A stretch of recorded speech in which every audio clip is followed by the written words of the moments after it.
What's going on this week in Nerf?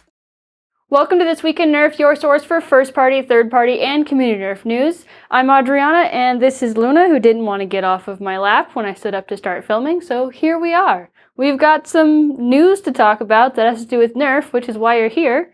Let's do it!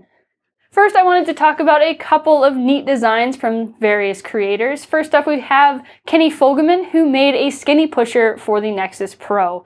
This is awesome because it lets you change mags without priming the blaster.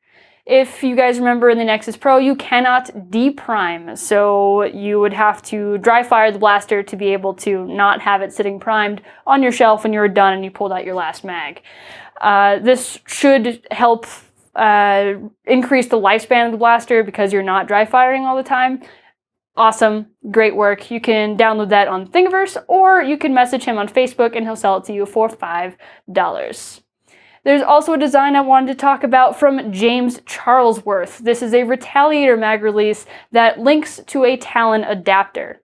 And this is awesome because when I first switched to Talons, I accidentally took the entire adapter out multiple times during competitive matches when I was trying to change mags. Oops!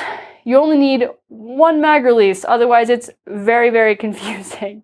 So this is a really, really cool thing, and I hope that I see something similar in more blaster shells soon. And that file is available on Thingiverse. The Ultra Dorado was found on the Smyths UK website. This blaster is essentially a remix of the Ultra 2. It's still a 6-dart, rear-loading flywheel revolver, but this time it comes with premium gold accents.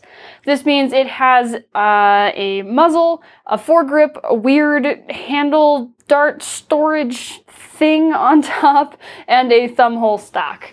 I personally don't like the look very much, but that's entirely up to personal preference. It should function essentially the same as the Ultra 2 does.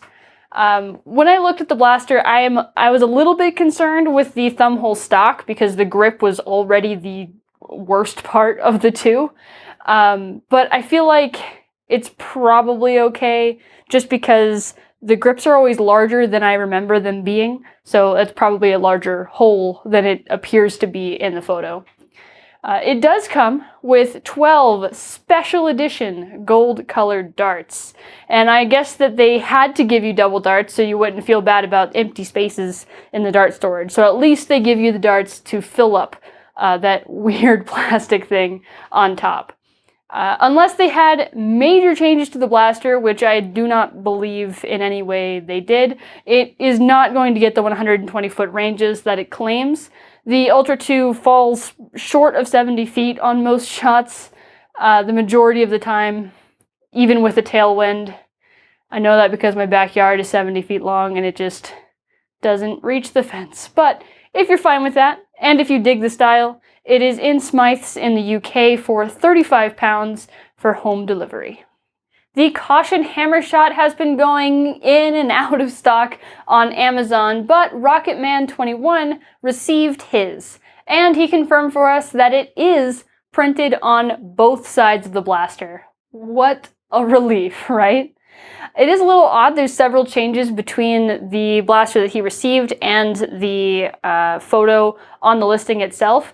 The strangest thing is that the handle wrap isn't yellow like it is in the stock photos. It's an orange color. I like the yellow better. The orange is still fine. Not a deal breaker for me. It's a little bit disappointing that one of the lines of the Caution style is interrupted by actual warning text on the blaster, but overall I am very, very happy that it's painted on both sides at all, and it makes me really excited about other repaints as well. And I will bet that we'll see those on Amazon very soon. The splatter's going to be great. Hasbro released a blaster on shelves that we didn't already know about. That's the first time that's happened in a little bit. Or Whatever 42 found the Contractor on the shelves at Meijer in Indiana. This is an 8-dart pump-action revolver, and I guess it's supposed to look kind of like a Sawzall.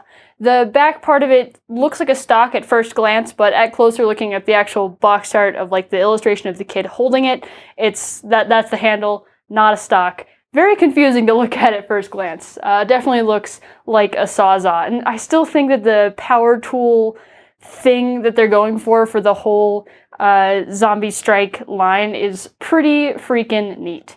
And you'll notice that this is also part of the Power Shock theme, which the Revoltinator was part of. It was their first battery-powered blaster. This one also takes batteries, but it's still a Springer. The batteries are for the lights and sounds. It takes 3 AAA batteries. It looks like it glows at the power button, at the panel thing behind the cylinder, and at the Nerf logo.